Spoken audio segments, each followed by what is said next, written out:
جو مال و متا تم کو دیا گیا ہے وہ دنیا کی زندگی کا ناپائیدار فائدہ ہے، اور جو کچھ اللہ کے ہاں ہے وہ بہتر اور باقی رہنے والا ہے، یعنی ان لوگوں کے لیے جو ایمان لائے اور اپنے پروردگار پر بھروسہ رکھتے ہیں، اور جو بڑے بڑے گناہوں اور بے حیائی کے کاموں سے پرہیز کرتے ہیں، اور جب غصہ آتا ہے تو معاف کر دیتے ہیں، اور جو اپنے پروردگار کا فرمان قبول کرتے ہیں اور نماز پڑھتے ہیں اور اپنے کام آپس کے مشورے سے کرتے ہیں،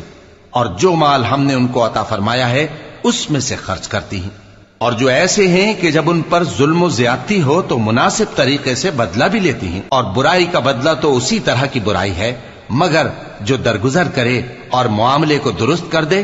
تو اس کا بدلہ اللہ کے ذمے ہے۔ اس میں شک نہیں کہ وہ ظلم کرنے والوں کو پسند نہیں فرماتا، اور جس پر ظلم ہوا ہو اگر وہ اس کے بعد انتقام لے لے تو ایسے لوگوں پر کچھ الزام نہیں۔